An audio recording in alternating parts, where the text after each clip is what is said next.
We have before us the opportunity to forge for ourselves and for future generations a new world order. A new world order.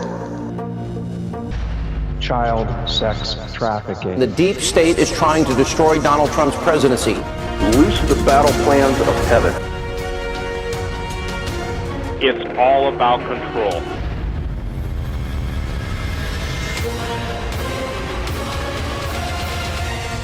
Broadcasting live to the world now. It's the Weekend Vigilante, Sheila Zilinsky. Hi, everyone, and welcome today to the Sheila Zilinsky Show for this edition. I'm so glad you could tune into the program today, and a great program you are in for. What a treat to have on today's guest. Very quickly, I hope you are listening to the show on the app. That's right, we built an amazing, incredible one-stop shop customized app. It is for all types of smart devices. So do go to the App Store and download, look for it, the Weekend Vigilante app for all smart devices. We're just getting some superb feedback on that. And for other ways to listen to the program, you can go to weekendvigilante.com, go to the listen page, and there's all sorts of ways to listen to the program. Do not forget to subscribe to our YouTube channel. We've got some tremendously good videos coming out in the weeks to come. It is a YouTube channel that you want to subscribe to. Go to weekendvigilante.com. Simply go to the top right-hand corner on the pink bar. You will see all my social media icons. Follow me on Twitter and like my Weekend Vigilante Facebook page because I post some fantastic things. Speaking of fantastic, that's a good segue. My guest is Craig the Sawman Sawyer from tacticalinsider.com. Special Operations, U.S. Navy SEALs, DevGru SEAL Team 6. We're talking some pretty crazy stuff. Desert Shield, Desert Storm, highly decorated. We're talking about combat search and rescue operations, sniper operations, reconnaissance operations. He was with the original 33 Federal Air Marshals. He's been on the History Channel, the Military Channel. He's done a whole bunch of work for Hollywood. History Channel Sniper, remember that? Deadliest Missions. I could just go on and on with his very impressive bio. But without further ado, I call him the deadliest man alive today. It is the one and only Craig the Sawman Sawyer. Craig, it is a privilege and honor. Such a blessing to have you on the program. Welcome, sir. Hey, thanks for having me on. Very nice intro. I appreciate it. Well, just so much to get into. You know, here you are, this one of the most elite warriors really on the planet. But then you announce this transition to, I call it Hell's Kitchen. You made a decision to go after people who hurt children. There's really nothing more evil than child sex trafficking. I've been talking about it for years. Snuff films, kiddie porn, the perverts who do this. But there's a whole other evil side that goes with that. Again, it's right out of Hell's Kitchen. It's sort of probably a natural progression for a defender like yourself, a protector, to go after some of these sickos. But I've had, other SEALs, Delta Force, Rangers on, and they say, Sheila, you walk into a cave or a dungeon full of children. I mean, it breaks a man. Walk us through how a warrior like yourself sort of shifts gears and starts going after a whole different kind of evil. Well, there are different reasons that people join the military and go into special operations. And for me, I grew up under a pastor who was a very sincere spiritual man, and I saw him change lives and have a tremendously positive impact. And I saw back in the Bible, King David, little King David, slaying Goliath and his conquest and wartime for his country as an adult and all that meant. So that's kind of the visual that I had, I guess, growing up to shape my concept of what a warrior was. Someone who goes forward and defends that which he loves. And for me, I was inclined to go in the Spec Ops community to defend my country because I love the American culture, I love our people, I love the freedoms and the liberties that we have here. And so later on, once I started learning about the child trafficking and the horrors of it for the children and how pervasive it really was, like you said, a natural progression of the warrior spirit of defending that which is precious and defending the defenseless. I was just inclined to go and face this down and help make it better to whatever degree I am capable of. So that's what really started me in this. I saw something that I could not look away from, and had to act. So I founded Veterans for Child Rescue for that purpose, because I'm not a wealthy philanthropist. I'm just a service-disabled veteran who sees horrible injustice and wants to do something personally to help turn that around. So I've got to raise the support and the finances to do that. So that's what the Veterans for Child Rescue is. Well, Johnny come lately, clearly this isn't your first rodeo. You're no stranger to running elite task forces. You're assembling this elite brigade of guys that aren't going to be intimidated or bought off. That's probably kind of a scary prospect for these devils. Do you think there's fear in the air? Are these perverts getting perhaps a whiff in the air that they're in big trouble here? Well, we know that there is. We got feedback early on from the intelligence community of how the opposition was responding to my public announcement of Veterans for Child Rescue, who was on our task force and what our mission was. And it's encouraging to know that the opposition is scared and desperate to try to find ways to minimize our voice. So, I have this confidence in what I'm doing, not because I'm so cool or brilliant or anything else. I'm just a humble guy that wants to do the right thing, because I can't feel okay looking away from it. There was a sermon again on David versus Goliath in church recently, and the pastor was talking about, little King David, he declined all of the armor that the elders wanted to put on him. It was heavy, it was cumbersome, it was for great big adults in battle, and he couldn't move around in that stuff. And they tried to load him up with these giant weapons that were far too large for him to be effective with. And he's like, no, man, that's not what I do. I'm comfortable just with what I wear every day and my sling, because I use it all the time. I'm good with this. I'm confident. This is what I know. And in the Spec Ops community, we may raid someone in their own country in the dark of night and use stealth and even take them out of their beds and take them out, because it's intelligent to do that way. But little King David, when he went up against Goliath, he didn't do that. He went, from all accounts that I'm able to find, he went straight up the middle of the battlefield, straight at the giant, and not only struck him down dead center, right in the bullseye, right between the eyes, but he slayed his opponent with his opponent's own weapon. He cut Goliath's head off with Goliath's sword. Now, there are so many parallels with that and what we're doing. There are people offering us all kinds of things that are too large and too sluggish for what we're doing. We're getting moving very quickly, and we're getting in there to destroy the enemy with the enemy's own weapon. We're going to expose them and expose their own behavior is what's going to bring them down. And we're not hiding. We're coming straight up the middle at them. We're going to show the American public what these people do. And that is what's going to bring them down. Because I believe God's behind this mission. I believe his hand is on Veterans for Child Rescue. We all agree that are involved, that we can feel it. We believe that we're doing exactly the right thing. We're not perfect people, but our hearts are good. And we intend to carry out this mission. We intend to be obedient and carry out this mission. And it seems like it's clicking in place every day. The momentum is accelerating, and that's what we're in the middle of doing, is slaying this enemy of the United States, of the people, especially of the children. And it's going to be their own weapon that brings them down. Their own behavior will do it.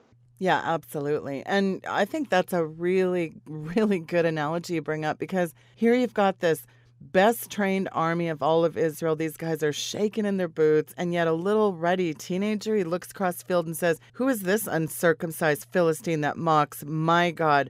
What is wrong with you guys? You guys are just going to stand there being intimidated by this clown?" David said to the Philistines, "You come to me with a sword and a spear and a shield, but I come to you in the name of the Lord of hosts, the God of armies of Israel, who you've defiled." So there's a lot of parallels, absolutely. And there's a litany of layers concurrently going on, too. You've got the mainstream church in a mess. There's this massive media collusion. There's been hundreds and if not thousands of stories getting buried. Look at all the pedophiles that Trump has gone after, and yet it's totally crickets chirping with this fake news, bought and paid for bobble-headed minions. You're not hearing that on the 6 o'clock news, Craig. It's totally crickets chirping here. It is. It is. And I don't like to call fellow Americans cowards, but the truth is evil prevails when good people do nothing. And that's the biggest problem we've got. I think right now the genie's just started to creep out of the bottle in the sense that the American public are just now starting to hear about some of the child trafficking and the satanic ritual abuse that the elites are into, and the fact that that's even an issue that exists at all. So I tell people there are more than one way to fight for your country. A lot of guys that I know from the Spec Ops community, they have physical courage. They will run toward the sound of gunfire in a battle, but not all of them have moral courage in order to stand up, that which is necessary to stand up against what is so clearly wrong and condemn it and take a stance. So many of them, they hide, they watch, like, so you're doing good, you know. I'm like, well, why don't you post that? Oh, I got to stay quiet. I'm like, no, you don't have to stay quiet. You're just scared. You're scared. That's the truth of it. Yeah. And I hope and I pray that more warriors who have risked their lives numerous times will now realize that they can also exercise a different kind of courage, a moral courage. You know, there are different types of fear. I mean, for me, I'm not a fear-driven person, and I confound a lot of people that don't recognize how it is whenever they attack me, they keep failing. They underestimate me, and they can't predict what it is that I'll do. Well, I'm not motivated by fear, and I think that's what a lot of people don't understand, because the overwhelming majority of Americans, they'll tell you why they do whatever they do, and it's fear-based. Well, because, you know, this one inconvenient thing could happen, so I'm not going to do the right thing. And I'm just scratching my head going, man, I broke those chains a long time ago in my life. For whatever reason, I just threw that off and realized it's very liberating to stand up and do the right thing, come what may. That's really, really empowering. And I would encourage everyone to try it, to stand up and speak the truth and stop hiding and waiting for a perfect life. Your life's not perfect, any of you. I know mine's not. And I have never seen anyone that claimed to have a perfect life. So if you're waiting for that, you're wasting your time and energy. I would say give standing up for the truth and standing up for justice a try, and just try it. You know, for me, I'd fight anybody, and I'd go anywhere on any mission and not hesitate. It wasn't that I didn't realize I could be killed in the process. It's just that I kind of didn't care. I felt like that was what I was supposed to do, and I just was able to overcome that and just make it happen. Now, for me, a paralyzing fear that I was hardly ever able to get around was talking to the pretty girl. I mean, from elementary school all the way until now. I mean, I'm happily married now, so it's not an issue. But talking to a pretty girl and having that fear of being shot down in flames, man, that for me, that was paralyzing as a young man. So if I thought somebody might decline me or turn me down, I didn't want the pain from that. And so that was a fear-based thing I wouldn't talk to him at all. I wouldn't even risk it. It's not worth it. Yeah, she looks amazing. She seems so nice, but I'm not even going to talk to her in case she doesn't like me. Well, I mean, that's horrible. That's no way to live. And so I encourage, I've broken the chains in other ways, and I encourage people to do that. I've done that, and I'm telling you, it's the way to go, but we each have to learn that on our own. And so standing up and condemning these pedophiles and child traffickers, and not worrying that your friends and family don't yet believe that this is an actual issue. If you're able to research it and satisfy yourself and learn through mutual contacts and evidence and satisfy yourself that you understand enough of it is true to stand up against it, I would encourage people to go ahead and do that at this time. There's no sense in waiting. Yeah, well said, well said. Well, and with your Veterans for Child Rescue, vetsforchildrescue.org, I know you guys were doing some fundraising, and during what was it, a live fundraiser with Alex Jones, you guys got up to past 50,000, and they pulled the plug. You've had problems with PayPal, GoFundMe, the Stasi-style censorship, that was an issue. The level of opposition and resistance, does that surprise you? Walk us through some of the hurdles you've had in all this. Well, first, I would let people know that pedophilia, that dark, shameful, and despicable perversion seems to be the string that binds together all of the scumbag groups, whether it's those that want to Islamify the United States, or the globalists, or the deep state subversives, any of these radical groups that are against our Constitution, against moral decency, against the family unit, against what our founding fathers set for us, and the freedoms and liberties that are what we consider the traditional United States of America. All of those scumbag groups are into pedophilia. So that's something that we knew a little bit early on, but we've confirmed since we started this tenfold. And so that's something for everybody to realize as I describe what happened. So the first thing I did was found Veterans for Child Rescue, which is a nonprofit organization. Well, it takes a few months to get that paperwork authorized and finalized and back so that the 501c3 nonprofit status is official. And I didn't want to wait 3 to 6 months to do anything, so I wanted to get started. We wanted to shoot a documentary series to expose this and inform the American people on what's actually happening out there. And I thought, okay, we can start pre-production now, we can start planning now, we can investigate now, and we can start fundraising now if I use a fundraising platform. So I went on to GoFundMe and started typing up the campaign, and I was not even done writing the description yet, let alone trying to finalize it and then publish the thing. So I was in the middle of writing the description, and I got a pop-up warning saying that they were freezing that account and that they would not host that campaign. I was baffled by that. And I tried writing technical support and going, hey, is there some kind of keyword or something that you guys automatically flagged? I don't understand what's going on. And I couldn't get a straight answer out of them. I'm like, seems suspicious to me. I posted about it on social media, and some of my friends said, hey, check out You Caring, Saw. You Caring seems to be in the realm of what you want to do. You want to do something that's caring about the kids. Try You Caring. So we did. I started one with You Caring. I wrote it up. I didn't look into who owned You Caring yet. I just knew that they're a public service. So I'm like, okay, let's do this. We published it, and then as you mentioned, I was live on the air with Alex Jones. He was telling people about us, saying, hey, people, please donate. And it spiked up very, very rapidly. And You Caring stopped my campaign while we were live on the air. Wow. And Alex estimated we could have done very well during that segment had they not really betrayed us and stabbed us in the back and by pulling that campaign while we were live on the air. So because so many of Alex's followers that were going to donate and trying to donate could not donate, we lost all that donation. So we probably lost $1 million that evening. Wow, unbelievable.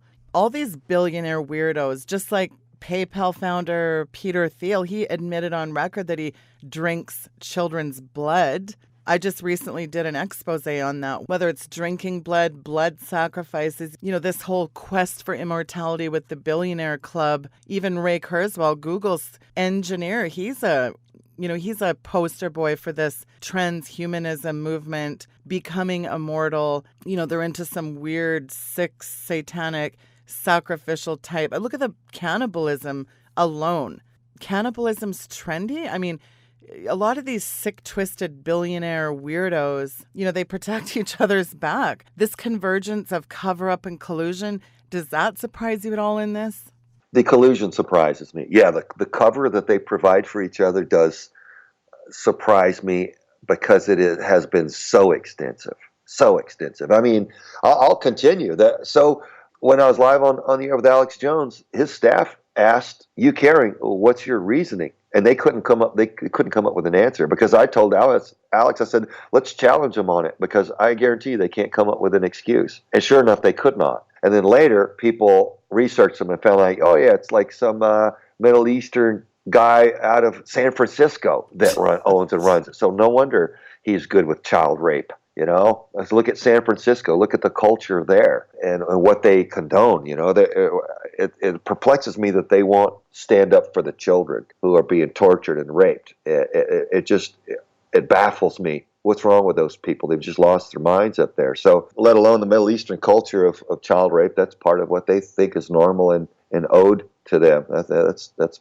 part of what they do. So, moved around them. Another friend of mine started americasfund.me, and he hosted our crowdfunding campaign in good faith, did a great job. And so we finished that one up and rounded up a good chunk for us to kind of get going. And then we just had PayPal links on our Vets for Child Rescue website, and people were donating, and I went to go transfer donations into our Vets for Child Rescue bank account from PayPal, and got a pop-up warning saying, we're going to sit on your funds for 180 days. Wow. And so I tried writing them to say, why? Why do you think you want to do this? They wouldn't respond. In fact, they disabled my ability to email them through my account. So I called them, and after a while on the phone, going through the phone gauntlet, finally got to the section that was supposed to physically talk to me about our org and our account. There was a pop-up recording saying, we're going to disconnect your call, and we're not talking to you. And I thought, okay, Wow. Screw me? No, screw you. Watch this. So I took to social media and said, hey, what do you folks think about it? And the next thing you know, someone created a hashtag pedopal, and hashtag pedopal went viral. Hundreds, if not thousands, of people were announcing that they had just deleted their PayPal accounts altogether because of what PayPal pulled against Vets for Child Rescue. And the next day, I got another email from PayPal saying, oh, there's no more problem. Your funds are free to be transferred. I'm like, well, wait a minute. I haven't done anything different. You guys have never reached out and communicate to me to clear anything up. So that hashtag pedopal campaign forced them to do what they should have from the beginning. So that's a very encouraging thing. While the collusion and the cover-up is dark and sinister and disappointing, look at the bright and shining sunlight example of the American people standing up and beating down PayPal with that pedopal campaign and humiliate him and taking revenue out of their pocket if we, the people, forcing them to do what they should do in the first place is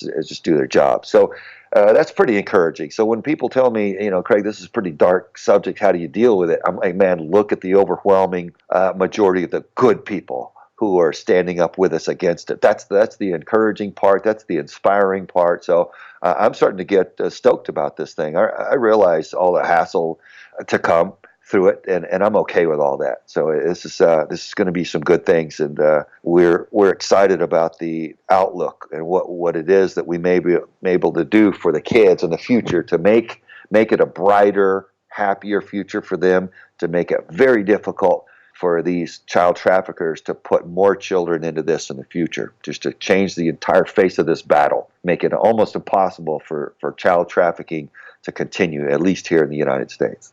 Well, it's such an incredible project. We need to obviously ramp up fundraising efforts. What can the people listening do in terms of supporting your efforts here, Craig? Well, I encourage people to reach out to their friends and family, not just through social media. Social media is one good way to get the word out there, but I think a lot of people need to talk in person, using the old school ways. Just talk around the dinner table and just chat with your friends and family and say, hey, what about this whole thing that's going on with the DNC and the Muslim Brotherhood with the child trafficking?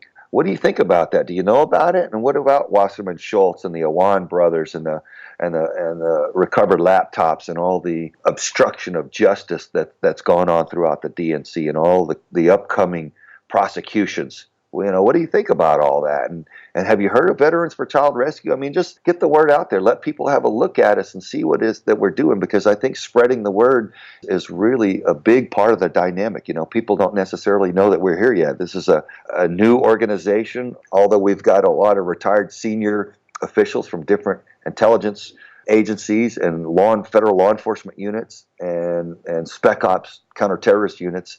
The assembly of this crew is still pretty new. So we need to get the word out. And as in addition to getting the word out about us, people need to really learn to assert themselves and hold their local politicians' feet to the fire, all of their elected officials, to let them know, hey, we will not take a back seat on this child trafficking thing.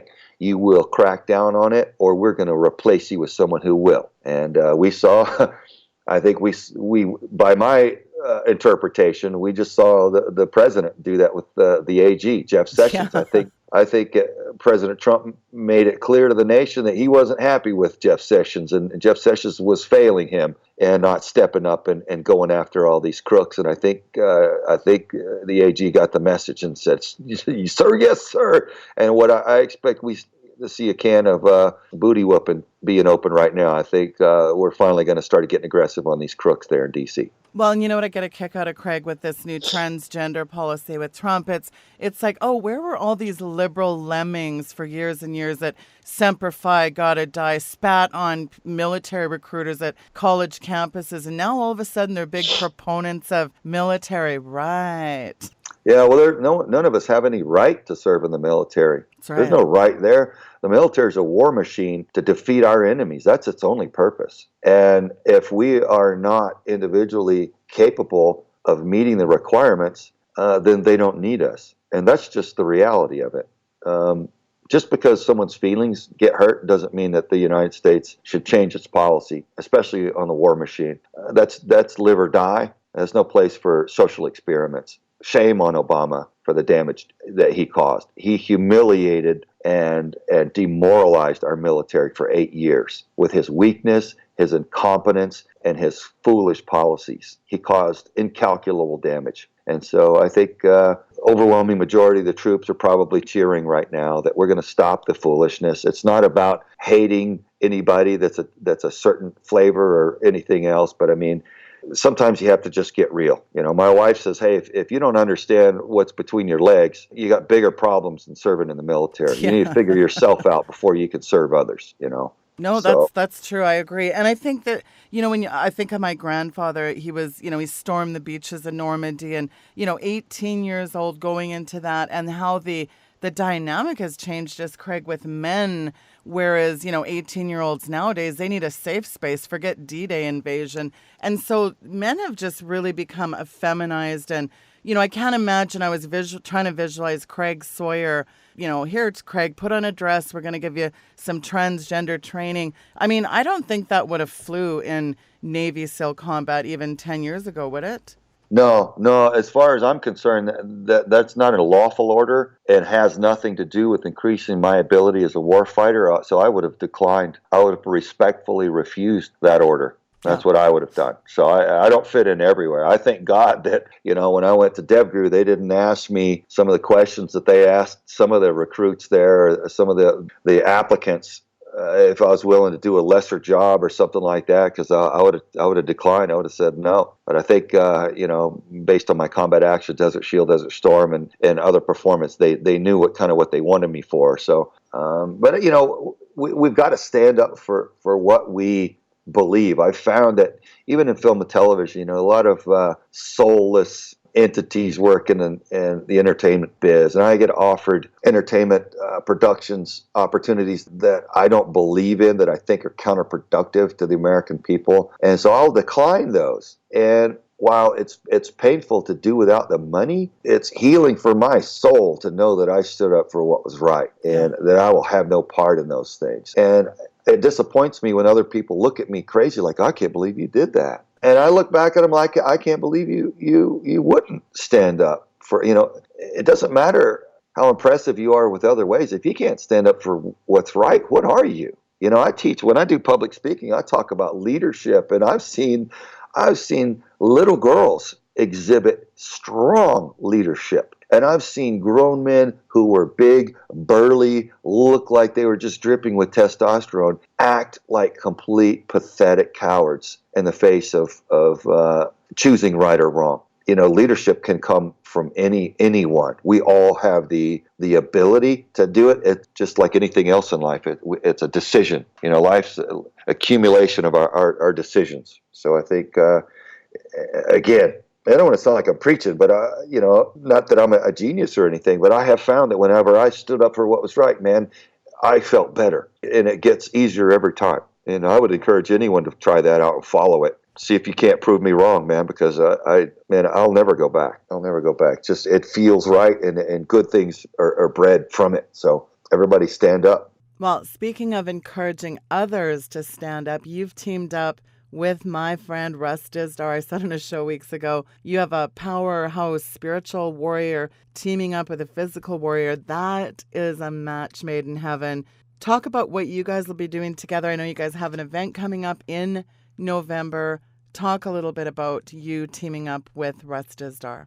Well, Russ and I were chatting live on the Hagman Report, and we were starting to talk about what it is that we are going to be doing together as part of our documentary series. We're going to share with the American public a little bit about what Russ and his team do, and delivering people from hardcore gangs and even demon possession. And Russ is big into the whole spiritual warfare aspect of this, which for people that know about that and are experienced and educated on it is fascinating. For people that don't know about it and don't even know that that's real, that's reality, I think it's going to completely blow their minds. So we were talking about this, and Russ trains a lot of people on it. He teaches them how it all works.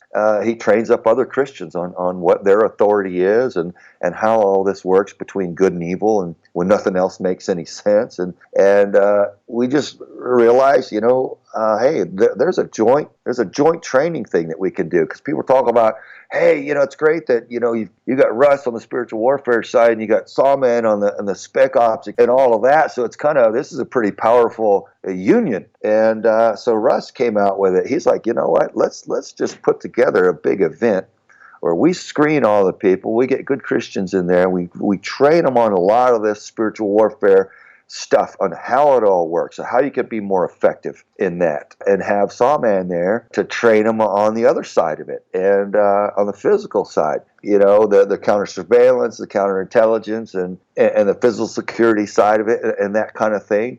And everyone's like, yeah, let's do that. So that's what Russ has put together for November. So I'm looking forward to working with him more closely and getting up there and helping a lot of good people, helping empower good fellow Americans to fight for what's right.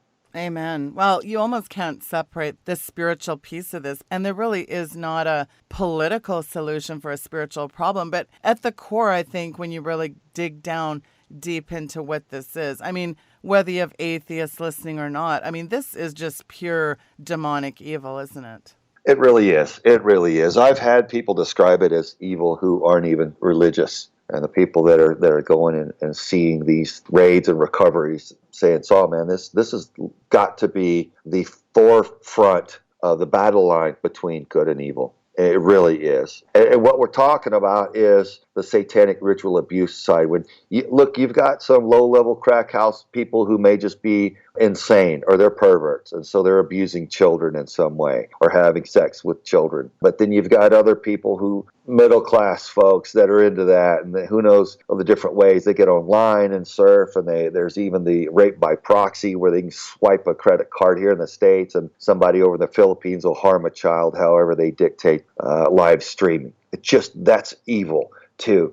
But what we're talking about, what the people are warning me about, that are saying, Craig, this is just despicable evil to make you barf on your boots, is when they get into these raids and interdictions where you've got these billionaires, in some cases, the elites, who are into having Luciferian religious rituals where they torture the children to death intentionally, and they believe that if the child dies in screaming agony and horror, that the blood is thereby more saturated with adrenaline, and then they can get the DNA, the stem cells from the blood and benefit from it, and that Satan or Lucifer would give them supernatural powers for having done such a horrific thing to such an innocent and precious young being. So that's the type of stuff that people are saying, Craig, this, I don't care what you've seen, you're going to get ticked off when you see this, and it's going to make you sick. What warrior wouldn't fight against that, man, given the chance? Well, that's right. But, I guess the frustrating part for me is I've been covering this stuff for 10 years. And, you see these slick Billy Clinton and his Lolita Island Express going out there on camera, on record, 20 flights to Pedo Island. You see the Jerry Sandusky, the Penn State, the Jerry Savelle, all the pedophiles. You know, Putin's talked about pedophiles. Donald Trump himself tweeted like 5 years ago, I talked about, you know, we got to do something about these missing children grabbed by the perverts. Too many incidents. And then he said something like fast trial, fast death, something like that. Don't quote me. But, you know, you've got Belgian aristocrats just, very recently, pedophile ring exposed. So many cases confirmed. And yet Joe Public isn't hearing about this on the 6 o'clock news. Well, not surprising. Look who owns our media. But with all the WikiLeaks and the Podestas and the Clintons and all this insanity, it's just infuriating to me, Craig, that no one bats an eye, and you're never going to hear this on your 6 o'clock news. Does that infuriate you as much as it does me? It does, and it's the reason why I chose a documentary series as my weapon of mass destruction against this crime spree. That's the key. Now, I'll just share, I had seen high-level crooks, government officials in the Air Marshal Service after 9/11. A lot of crooked government officials were brought into the top of the Air Marshal Service. Some of them were fired for gross mismanagement, and a lot of the others got tangled up in a bunch of different scandals that you can read about. You Google it; it's everywhere. And I saw that they were very arrogant, and they were very confident, and they were very hostile to their subordinates. Instead of encouraging their people and being strong leaders, they were trying to lord their position over their subordinates. And they were abusing their authority just like weaklings do. And it wasn't until some of their agents went outside of the government sanctuary that they controlled and went to the press that these government crooks began shaking and acting like scared young boys who were caught. And I realized, man, exposure is what these elites fear most. That's what they cannot tolerate, because they've got their friends and their family, and the public know that they're some sort of prestigious officials who are to be respected, and they cannot bear to have the public know how they really conduct themselves, what pathetic little scumbags they genuinely are behind the facade. And so that's why I've chosen a documentary specifically for this, and a documentary series to cover all of the different aspects of it, because there is the spiritual warfare side of it, like Russ Dizdar. There is great agents for the federal government like Bob Hamer through the FBI, who went inside undercover in NAMBLA and got 8 prosecutions there. There are people like Dr. Judith Reisman, who is beating back the poisonous and evil impact from Alfred Kinsey's falsified studies that have poisoned our nation and bred 3 generations of pedophiles now and caused incalculable harm. So bless her heart, Dr. Judith Reisman is a fighter. She's got as much heart and scrappiness as anybody I've ever met. So God bless her for it. Man, you want to talk about a warrior, that little woman, she's a warrior. And it doesn't matter what your size is. It just matter how much fight is in you. How willing are you to stand up for the kids? And she's one that is. And you could Google her, man. She's in a lot of the documentaries explaining who the sadomasochistic pedophile Alfred Kinsey really was, and how he falsified the studies that became doctrine for our educational system, our legal system, and our medical and psychological systems that are all very soft on child rape and pedophilia. And that needs to be beaten back and reversed. Oh, yeah, he was a total sicko. And for more than half a century, in his so-called landmark study, Sexual Behavior in the Human Male, I mean, this guy was notably the most influential figure in American intellectual history. But I think his junk science actually legitimized total degeneracy. I mean, the guy totally loosed sex offender laws. He was really, a big progenitor of the gay movement, the glamorization of pornography. Even these neo-Kinseyans, they now say, hey, you know what? Pedophilia is not a crime. It's a preference. The Independent covered a story last year, pedophilia, a sexual orientation like being straight or gay. Criminal psychologists say this, the idea that sexual attraction to children, it's just an orientation. I mean, that is straight out of the pit of hell, and we've got to undo a lot of that damage that they've done in this. Yeah, we do. Sickening. It's false doctrine and it's harmful, and we need to replace Alfred Kinsey's impact and studies with actual science, with healthy, genuine science that's the truth.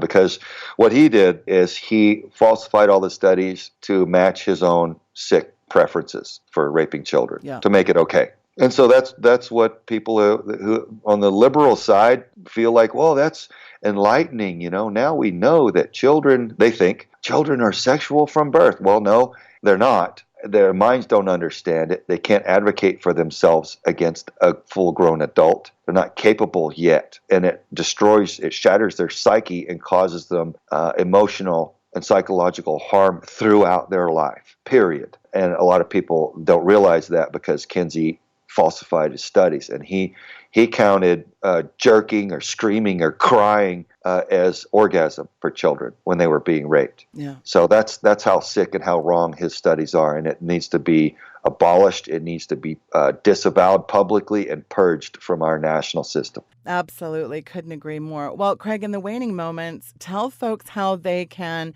financially support your efforts to Vets for Kids. Give out your information. I'm always very surprised these billionaire hucksters, they can raise money for every sinister cause imaginable, but sometimes it's kind of like pulling teeth when you are talking about money and fundraising. But just personally, Craig, I'm going to tell you, I do not think that anyone's money could go to a better cause than this. Just such a big fan of what you're doing in this. So give out the information how folks can help. Well, thank you. Yeah. And unfortunately, if I were a wealthy philanthropist, I would just do it and not bother anybody. Yeah. But we do have to rally that support. So we appreciate people lining up with us and going to vetsforchildrescue.org and donating to help us do this. And it's important to realize, we've had some people that don't understand the nature of this battle criticize, well, you're just going to do a documentary. It's like, no.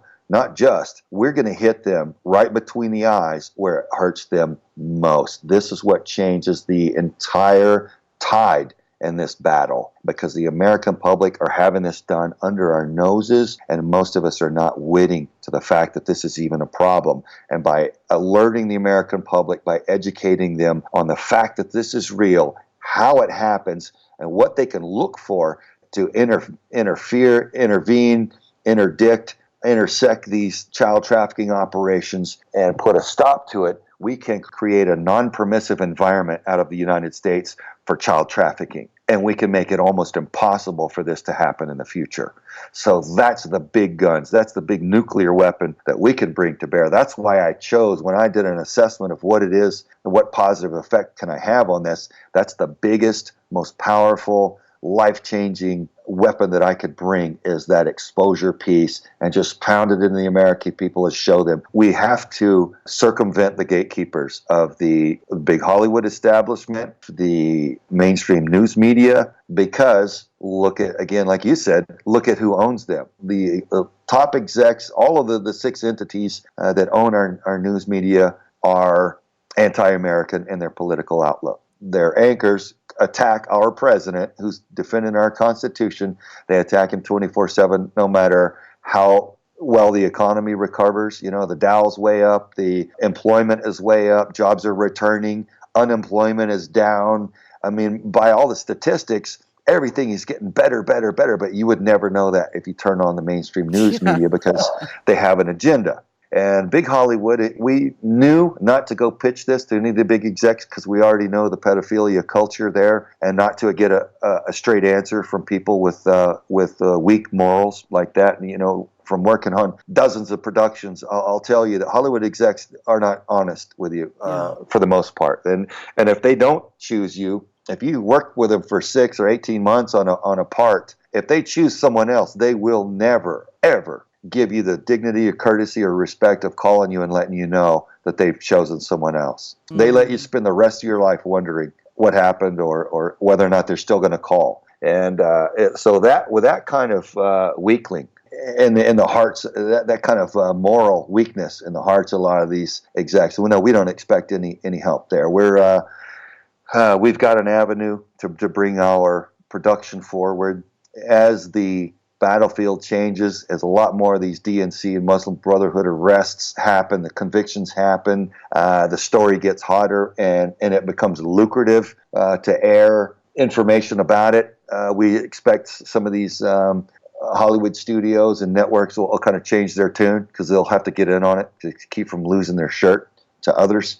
So as that battle changes, we'd be willing to have some of those conversations. I don't care what platform our series or our documentaries live on. I just care that the American public get to see it and consume the information and are empowered from it. And because they're empowered from it, they act, hold their elected officials' feet to the fire, demand stronger legislation, stronger enforcement, dog these pedophiles out, run them out, get them convicted, take pictures of people trafficking children, interdict, call the police, call the FBI, put a stop to it, then it'll all have been worth it. And it's all just an effort to put a stop to this in the future. It's going to be a long fight, but I think it's a rewarding one for everyone that has even the smallest part in joining us. So we invite everybody, spread the word, donate to us, let people know, hound your officials, and together we are what we can't be alone.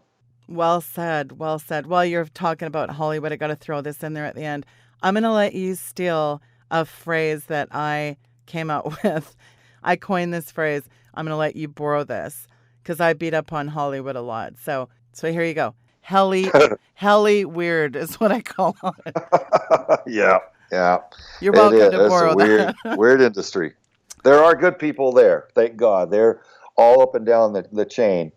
There are good people, and I know some of them, and I thank God for their existence there. But boy, it seems like so many are just lost, just soulless. They've got bad judgment and are working against the best interest of the American people. So shame on those who are encouraging perversion and anti-American rhetoric and propaganda. It's just negative and it's wrong. They're misguided. So I hope through all this enlightening and awakening of our country that even some of these Hollywood executives smarten up and shape up and decide to embrace the positive instead of the filth they've been peddling. Agree. Folks, there's not a more worthy cause that's closer to my heart because in my opinion, this is God's fight. God wants us to do something about this, and we're going to be held accountable if we don't. Go right now. Do not wait. Go to vetsforchildrescue.org. That's vets, the number 4, childrescue.org. It's linked there in the description. Go immediately and donate. Cheerfully give. What does the Bible say? Give and it will be given to you. A good measure, pressed down, shaken together, and running over will be poured into your lap. For the measure you use, it will be measured to you. Folks, an attack on our children is an outright attack on all of us. What does the scripture say in Matthew 18? If anyone causes harm to these children, it'd be better for them to have a millstone hung around their neck and be drowned in the depths of the sea. So don't think God's happy with this pure evil. Go to vetsforchildrescue.org right now. Craig, I'm such a big fan of yours. Your incredible service and dedication to our country, an honorable and brave warrior with an impeccable record standing up to this evil. As I said yesterday, Craig the Sawman Sawyer, no pedophile is safe. Craig, thank you for your time and coming on the program. We look forward to having you on in the future. And God bless you for what you're doing, sir. Well, thank you so much for having me on and giving me a chance to get the word out. I appreciate your friendship and your support. So again, together we are what we can't be alone. It's a pretty inspiring and positive thing. Folks, that was Craig the Sawman Sawyer. You can also find his handiwork at tacticalinsider.com. And I thank you so much for going to vetsforchildrescue.org. Again, that is linked in the bio. And I've also got Craig's Facebook page as well. You can like that, as well as his Twitter feed. So go over there and make sure you are following him on Twitter and like his official Facebook page. All that information is linked in the description today. I want to thank you so much for tuning into the program. Hey, do not forget to also follow me on Twitter, like my Weekend Vigilante Facebook page, and make sure you are subscribed to my channel you can simply go to weekendvigilante.com. Hey, and speaking of spiritual warfare, if you have not picked up a copy of my book, Power Prayers, Warfare That Works, do that. Hey, and lastly, Al Gore's back in the news with his good old environmentalism scam. Al Gore's back with his inconvenient sequel, and there is no more timely book right now. What's going on with that? Pick up a copy of my book, Green Gospel, The New World Religion. I talk about how environmentalism has become a cult. And it is a very good book. I've got a lot of great feedback. And as the renowned climatologist, Dr. Timothy Ball, says, Sheila Zilinsky in her book, Green Gospel, effectively demolishes what you think you know about the green agenda. Go check out the reviews. Steve Quill, Tom Horn, Christopher C. Horner, New York Times bestselling author, Paul McGuire. They all have great things to say about the book. And check out even the book reviews at Amazon. Go to greengospel.ca. Get a copy of Green Gospel. Go to greengospel.ca. And for Power Prayers, go to powerprayers.ca. And we're out of time, and I will see you tomorrow. Good night, and God bless.